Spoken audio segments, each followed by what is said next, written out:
आप सुन रहे हैं गुनाहों का देवता। लीजिए सुनिए भाग 7। चंदर चुपचाप सोचने लगा, वह पवित्र है। एकाएक उसका मन जैसे उबने लगा, जैसे एक बेहक शिशु घबराकर अपने नीड़ के लिए तड़प उठता है, वैसे ही वह इस वक्त तड़प उठा सुधा के पास जाने के लिए। क्यों? पता नहीं क्यों, यहां कुछ है जो उसे जकड़ लेना चाहता है। वह क्या करे? पम्मी उठी, मैं भी उठा। बांस का मचान हिला, लहरों में हरकत हुई। करोड़ों साल से अलग और पवित्र सितारे हिले, आपस में टकराए और चूर चूर होकर बिखर गए। रात भर चंदर को ठीक से नींद नहीं आई। अब गर्मी काफी पड़ने लगी थी। एक सूती चादर से ज्यादा नहीं ओढ़ा जाता था और चंदर ने वह भी ओढ़ना छोड़ दिया था। लेकिन उस दिन रात को अक्सर एक अजब सी कंपकपी उसे झकझोर जाती थी और वह कसकर चादर लपेट लेता था। फिर जब उसकी तबीयत घुटने लगती तो वह उठ बैठता था। उसे रात भर नींद नहीं आई। बार बार झपकी आई और लगा कि खिड़की के बाहर सुनसान अंधेरे में से अजब सी आवाजें आती है और नागिन बनकर उसकी सांसों में लिपट जाती है। वह परेशान हो उठता है। इतने में फिर कहीं से कोई मीठी सतरंगी संगीत की लहर आती है और उसे सचेत और सजग कर जाती है। एक बार उसने देखा कि सुधा और गेसु कहीं चली जा रही है। उसने गेसु को कभी नहीं देखा था, लेकिन उसने सपने में गेसु को पहचान लिया। लेकिन गेसु तो पम्मी की तरह गाउन पहने हुई थी। फिर देखा विनती रो रही है और इतना बिलख बिलख कर रो रही है कि तबीयत घबरा जाए। घर में कोई नहीं है। चंदर समझ नहीं पाता कि वह क्या करे। अकेले घर में एक अपरिचित लड़की से बोलने का साहस भी नहीं होता उसका। किसी तरह हिम्मत करके वह समय पहुंचा तो देखा, अरे ये तो सुधा है। सुधा लुटी हुई सी मालूम पड़ती है। वह बहुत हिम्मत करके सुधा के पास बैठ गया। उसने सोचा सुधा को आश्वासन दे, लेकिन उसके हाथों पर जाने कैसी सुकुमार जंजीरें कसी हुई है। उसके मुंह पर किसी की सांसों का भार है। वह निश्चेष्ट है। उसका मन अकुला उठा। वह चौंक कर जाग गया तो देखा वह पसीने से तर है। वह उठकर टहलने लगा। वह जाग गया था, लेकिन फिर भी उसका मन स्वस्थ नहीं था। कमरे में ही टहलते टहलते वह फिर लेट गया। लगा जैसे सामने की खुली खिड़की से सैकड़ों तारे टूट टूट कर भयानक तेजी से आ रहे हैं और उसके माथे से टकरा टकरा कर चूर चूर हो जाते हैं। एक मर्मांतक पीड़ा उसकी नसों में खौल उठी और लगा जैसे उसके अंग अंग में चिताएं धधक रही हैं। जैसे तैसे रात कटी और सुबह उठते ही वह यूनिवर्सिटी जाने से पहले सुधा के यहां गया। सुधा लेटी हुई पड़ रही थी। डॉक्टर शुक्ला पूजा कर रहे थे। बुआ जी शायद रात को चली गई थी, क्योंकि विनती बैठी तरकारी काट रही थी और खुश नजर आ रही थी। चंदर सुधा के कमरे में गया। देखते ही सुधा मुस्कुरा पड़ी। बोले कुछ नहीं, लेकिन आते ही उसने चंदर के अंग अंग को अपनी निगाहों के स्वागत में समेट लिया। चंदर सुधा के पैरों के पास बैठ गया। कल रात को तुम कार लेकर वापस आए तो चुप्पे से चले गए। सुधा बोली, कहो कल कौन सा खेल देखा? कल बहुत बड़ा खेल देखा, बहुत बड़ा खेल सुधे। चंदर व्याकुलता से बोला, अरे जाने कैसा मन हो गया कि रात भर नींद ही नहीं आई। और उसके बाद चंदर सब बता गया। कैसे वह सिनेमा गया, उसने पम्मी से क्या बात की, उसके बाद कैसे कार पर उसने चंदर को पास खींच लिया, कैसे वे लोग मैकफरसन झील गए और वहां पम्मी पागल हो गई। फिर कैसे चंदर को एकदम सुधा की याद आने लगी और फिर रात भर चंदर को कैसे कैसे सपने आए। सुधा बहुत गंभीर होकर मुंह में पेंसिल दबाए कोहनी टेके बस चुपचाप सुनती रही और अंत में बोली, तो तुम इतने परेशान क्यों हो गए चंदर? उसने तो अच्छी ही बात कही थी। ये तो अच्छा ही है कि ये सब जिसे तुम सेक्स कहते हो ये संबंधों में ना आए। उसमें क्या बुराई है? क्या तुम चाहते हो कि सेक्स आए? कभी नहीं। तुम मुझे अभी तक नहीं समझ पाई। तो ठीक है, तुम भी नहीं चाहती कि सेक्स आए और वह भी नहीं चाहती कि सेक्स आए, तो झगड़ा क्या है? क्यों तुम उदास क्यों हो इतने? सुधा बोली बड़े अचरज से, लेकिन उसका व्यवहार कैसा है? चंदर ने सुधा से कहा, ठीक तो है, उसने बता दिया तुम्हें कि इतना अंतर होना चाहिए, समझ गए? तुम लालची आदमी चाहते होंगे ये भी अंतर ना रहे, इसीलिए तुम उदास हो गए। छी। होंठों में मुस्कुराहट और आंखों में शरारत की झलक छिपाते हुए सुधा बोली, तुम तो मजाक करने लगी। चंदर बोला। सुधा सिर्फ चंदर की ओर देखकर मुस्कुराती रही। चंदर सामने लगी हुई तस्वीर की ओर देखता रहा। फिर उसने सुधा के कबूतरों जैसे उजले मासूम नन्हे पैर अपने हाथ में लिए और भर्राई हुई आवाज में बोला, सुधा, कभी हम पर विश्वास न हार बैठना। सुधा ने किताब बंद करके रख दी और उठकर बैठ गई। उसने चंदर के दोनों हाथ अपने हाथों में लेकर कहा, पागल कहीं के, हमें कहते हो अभी सुधा में बचपना है और तुम में क्या है? वारे छुई मुई के फूल, किसी ने हाथ पकड़ लिया, किसी ने बदन छू लिया तो घबरा गए। तुमसे अच्छी लड़कियां होती है। सुधा ने उसके दोनों हाथ झकझोरते हुए कहा, नहीं सुधी, तुम नहीं समझती। मेरे जिंदगी में एक ही विश्वास की चट्टान है, वह हो तुम। मैं जानता हूं कि कितने ही जल प्रलय हो, लेकिन तुम्हारे सहारे मैं हमेशा ऊपर रहूंगा। तुम मुझे डूबने नहीं दोगे। तुम्हारे ही सहारे में लहरों से खेल भी सकता हूं, लेकिन तुम्हारा विश्वास अगर कभी हिला तो मैं किन अंधेरी गहराइयों में डूब जाऊंगा यह कभी मैं सोच नहीं पाता। चंदर ने बड़े कातर स्वर में कहा। सुधा बहुत गंभीर हो गई। क्षण भर वह चंदर के चेहरे की ओर देखती रही, फिर चंदर के माथे पर झूलती हुई एक लट को ठीक करती हुई बोली, चंदर, और मैं किसके विश्वास पर चल रही हूं बोलो? लेकिन मैंने तो कभी नहीं कहा कि चंदर अपना विश्वास मत हारना। और क्या कहूं, मुझे अपने चंदर पर पूरा विश्वास है, मरते दम तक विश्वास रहेगा। फिर तुम्हारा मन इतना डगमगा क्यों गया? बुरी बात है ना? चंदन ने सुधा के कंधे पर अपना सिर रख दिया। सुधा ने उसका हाथ लेकर कहा, लाओ, यहां छुआ था पम्मी ने तुम्हें, और उसका हाथ होंठों तक ले गई। चंदर कांप गया। आज सुधा को यह क्या हो गया है? लेकिन होंठों तक हाथ ले जाकर झाड़ने फूंकने वालों की तरह सुधा ने फूंक कर कहा, जाओ, तुम्हारे हाथ से पम्मी के स्पर्श का जहर उतर गया। अब तो ठीक हो गए, पवित्र हो गए। छू मंतर। चंदर हंस पड़ा। उसका मन शांत हो गया।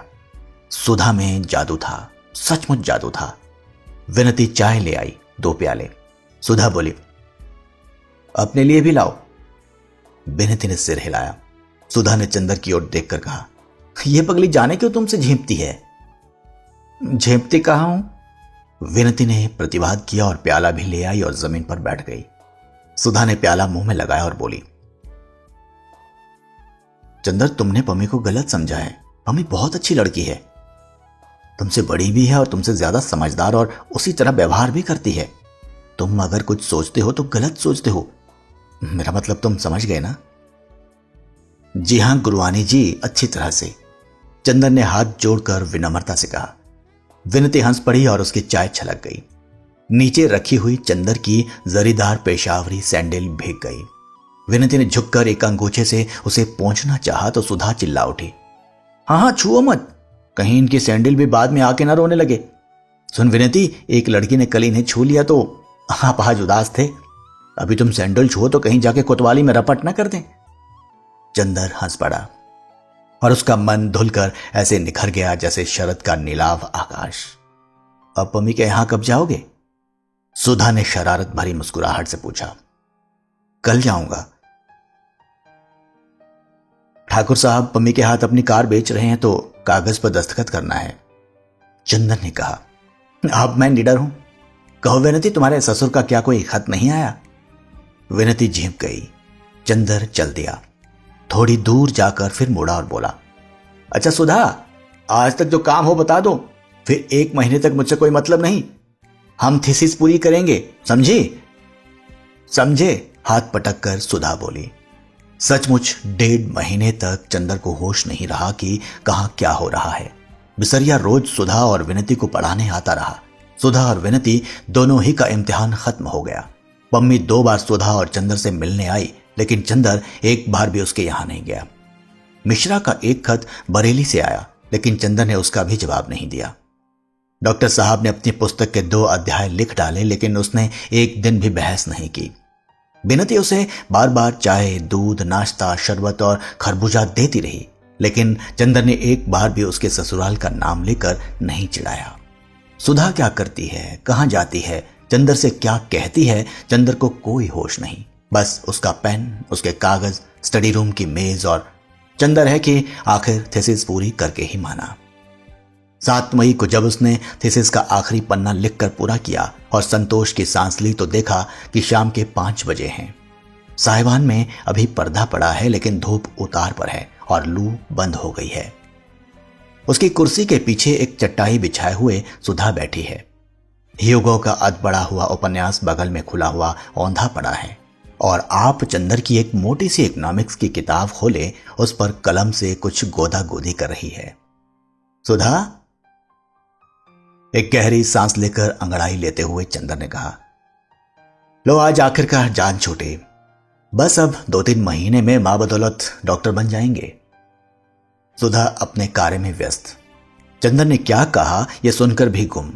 चंदर ने हाथ बढ़ाकर चोटी झटक दी। हाय रे, हमें नहीं अच्छा लगता चंदर। सुधा बिगड़ कर बोली, तुम्हारे काम के बीच में कोई बोलता है तो बिगड़ जाते हो और हमारा काम थोड़ी ही महत्वपूर्ण है। कहकर सुधा फिर पेन लेकर गोदने लगी। आखिर कौन सा उपनिषद लिख रही हैं आप, जरा देखें तो। चंदर ने किताब खींच ली। टॉजिक इकोनॉमिक्स की किताब में एक पूरे पन्ने पर सुधा ने एक बिल्ली बनाई थी और अगर निगाह जरा चूक जाए तो आप कह नहीं सकते थे ये 84 लाख योनियों में से किस योनि का जीव है। लेकिन क्योंकि सुधा कह रही है कि यह बिल्ली है, इसलिए मानना होगा कि यह बिल्ली ही है। चंदर ने सुधा की बाह पकड़कर कहा, उठ आलसी कहीं की, चल उठा ये पोथा, चल के पापा के पैर छुआएं। सुधा चुपचाप उठी और आज्ञाकारी लड़की की तरह मोटी फाइल उठा ली। दरवाजे तक पहुंचकर रुक गई और चंदर के कंधे पर फाइलें टिकाकर बोली, ए चंदर, तो सच्ची अब तुम डॉक्टर हो जाओगे? हाँ और क्या। हाँ कहकर जो सुधा उछली तो फाइल हाथ से खिसकी और सभी पन्ने जमीन पर। चंदर झला गया। उसने गुस्से से लाल होकर एक घुसा सुधा को मार दिया। अरे राम रे, सुधा ने पीठ सीधी करते हुए कहा, बड़े परोपकारी हो डॉक्टर चंद्र कपूर, हमें बिना थीसिस लिखे डिग्री दे दी। लेकिन बहुत जोर की थी। चंदर हंस पड़ा। खैर दोनों पापा के पास गए। वे भी लिखकर ही उठे थे और शरबत पी रहे थे। चंदर ने जाकर कहा, पूरी हो गई, और झुककर पैर छू लिए। उन्होंने चंदर को सीने से लगाकर कहा, बस बेटा अब तुम्हारी तपस्या पूरी हो गई, अब जुलाई से यूनिवर्सिटी में जरूर आ जाओगे तुम। सुधा ने पोथा कोच पर रख दिया और अपने पैर बढ़ाकर खड़ी हो गई। ये क्या? पापा ने पूछा। हमारे पैर नहीं छुएंगे क्या? सुधा ने गंभीरता से कहा। चल पगली, बहुत बदतमीज होती जा रही है, पापा ने कृत्रिम गुस्से से कहा। चिंदर, बहुत सिर चढ़ी हो गई है, जरा दबा कर रखा करो, तुमसे छोटी है कि नहीं? अच्छा पापा, अब आज मिठाई मिलनी चाहिए, सुधा बोली। चंदर ने थीसिस खत्म की है? जरूर जरूर बेटी। डॉक्टर शुक्ला ने जेब से 10 का नोट निकाल कर दे दिया। जाओ मिठाई मंगवाकर खाओ तुम लोग। सुधा हाथ में नोट लिए उछलते हुए स्टडी रूम में आई, पीछे पीछे चंदर। सुधा रुक गई और अपने मन में हिसाब लगाते हुए बोली, 10 रुपए पौंड ऊन, 1 पौंड में 8 लच्छी, 6 लच्छी में 1 शाल, बाकी बची 2 लच्छी, 2 लच्छी में 1 स्वेटर, बस एक विनती का स्वेटर, एक हमारा शाल। चंदर का माथा टनका। अब मिठाई की उम्मीद नहीं, फिर भी कोशिश करनी चाहिए। सुधा, अभी से शाल का क्या करोगी? अभी तो बहुत गर्मी है, चंदर बोला। अब की जाड़े में तुम्हारा ब्याह होगा तो आखिर हम लोग नई नई चीज का इंतजाम करें ना।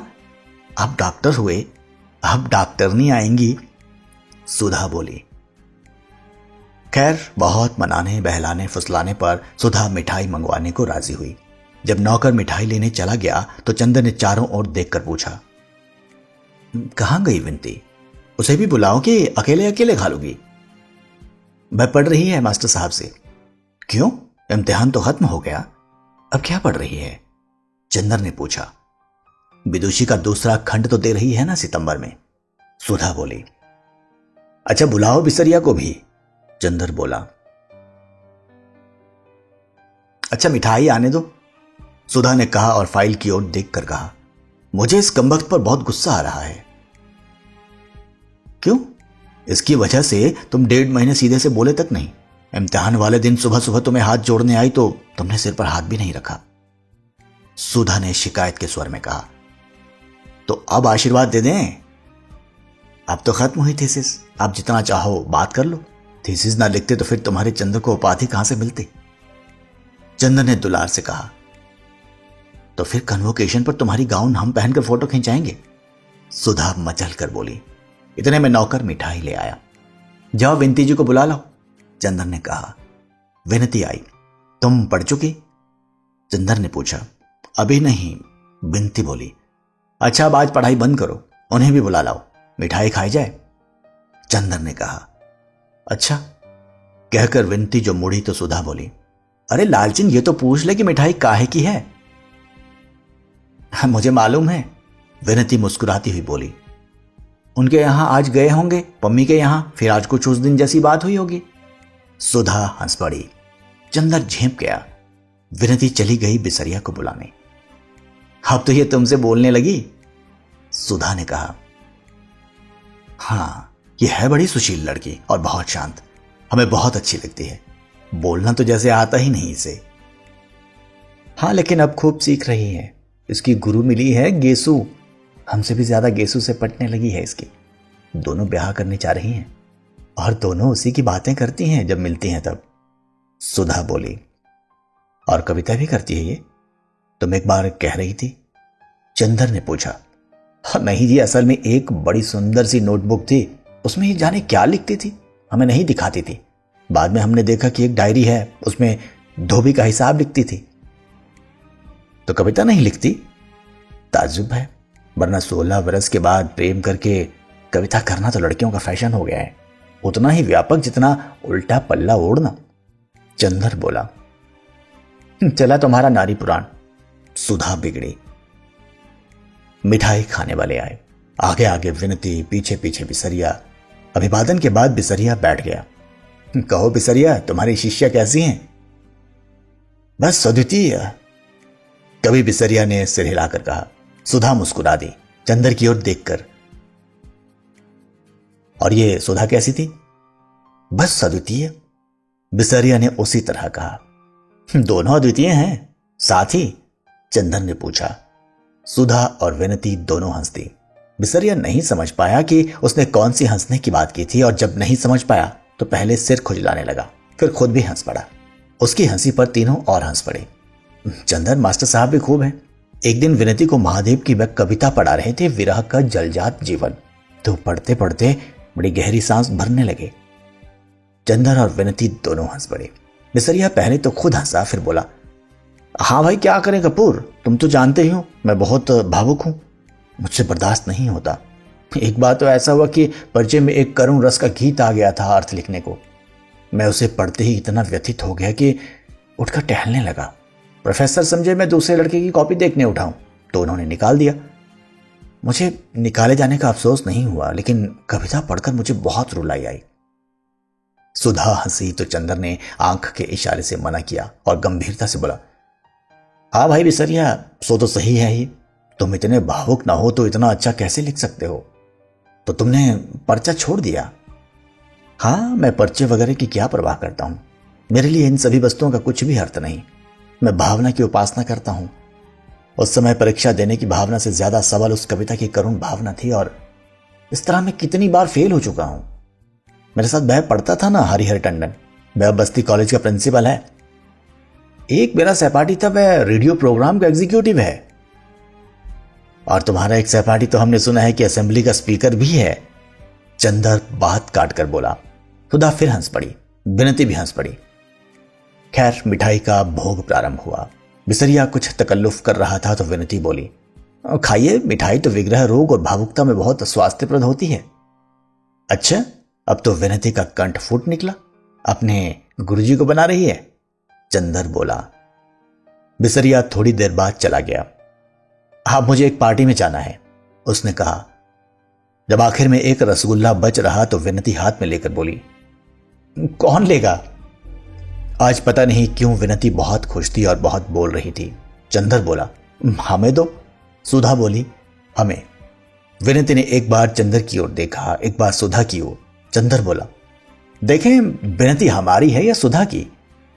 विनती ने झट रसगुल्ला सुधा के मुख में रख दिया और सुधा के सिर पर सिर रखकर बोली, हम अपनी दीदी के हैं।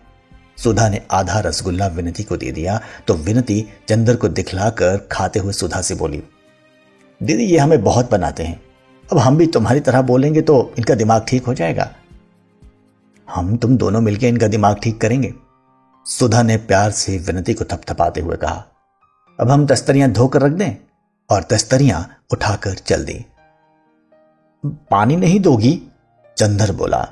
विनती पानी ले आई और बोली, हम तो आपका इतना काम करते हैं और आप जब देखो तब हमें बनाते रहते हैं।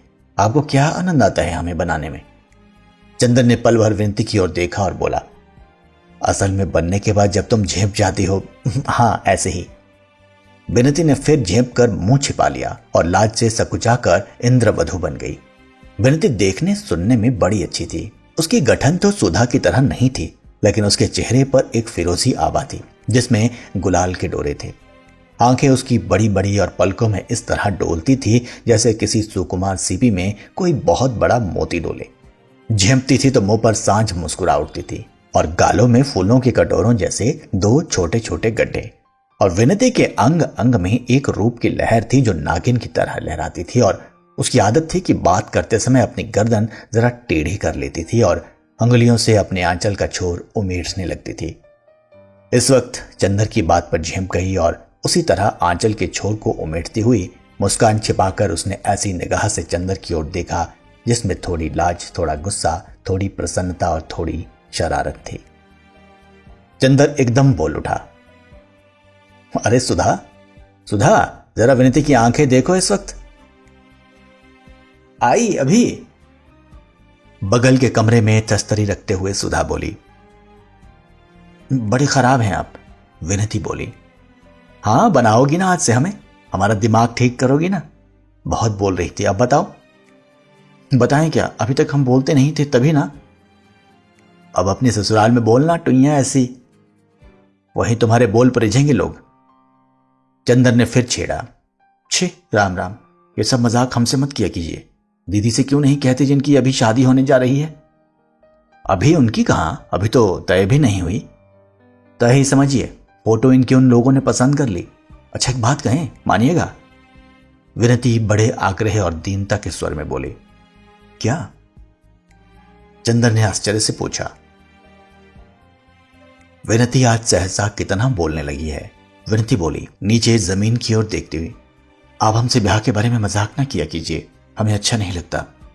ओहो, ब्याह अच्छा लगता है लेकिन उसके बारे में मजाक नहीं। गुड़ खाया गुलगुले से परहेज। हाँ यही तो बात है।